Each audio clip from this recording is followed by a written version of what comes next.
So we're group 7, and this is our video assignment number 4. I'm Ahaz, and in my group I have Christine, Dara, Lizette, and Udit.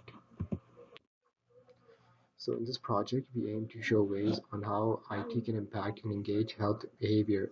We go over different ways and functionalities and mention challenges on how to implement it to platforms so users are impacted in a friendly way towards health outcomes.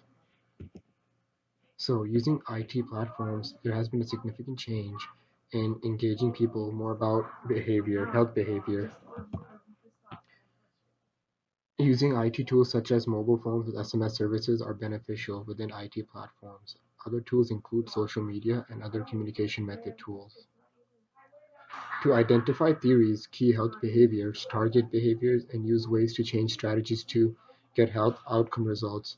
Other forms of patient engagement would include usability and feasibility to accept technology among patients. Certain methods were used for the reviews and studies. Electronic literature was searched using 4 databases: PubMed, Web of Science, PsycInfo, and Google Scholar. Google Scholar was searched because it had a wide coverage compared to other databases. 2 search strategies were used. The first strategy was using the references of articles to search for additional articles, and the second strategy was using specific terms in various combinations. For example, using the words health and technology can give different results compared to health and intervention. The words health and technology can bring up a study about a certain device that tracks someone's health, such as the Apple Watch, whereas the words health and intervention will bring up a study about actions to improve a medical disorder. After searching for studies, 2 reviewers then assessed the quality of the included papers, and potentially relevant studies were retrieved. The eligibility of these studies were based on the predetermined inclusion criteria. The studies assessed were focused on information about disease management, technology platforms, health promotion, system monitoring, and more.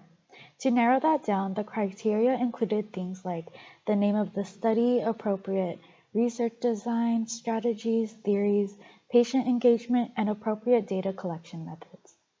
After the completion of assessment, the studies that met the criteria for the categories of good were reviewed.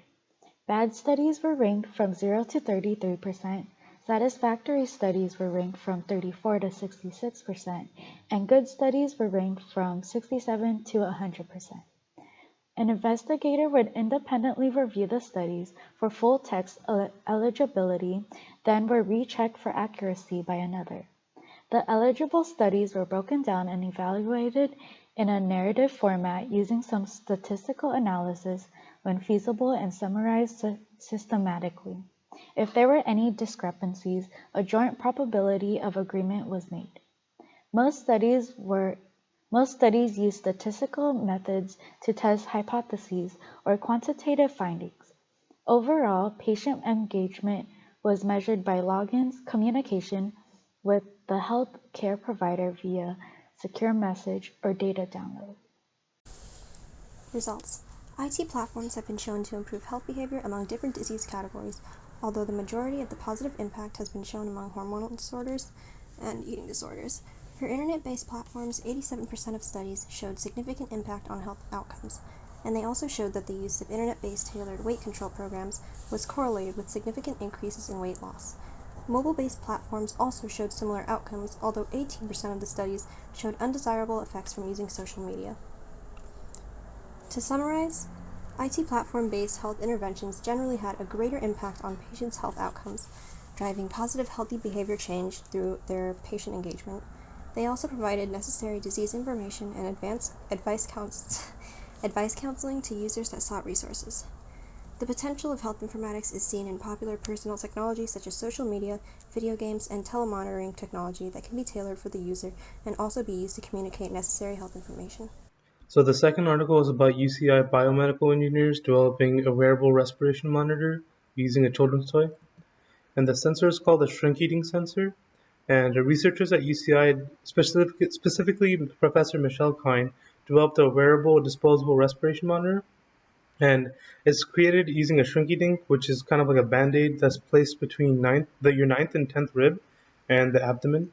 And target audience is supposed to be children with asthma and cystic fibrosis, and it's supposed to get a better heart rate reading and a breathing reading.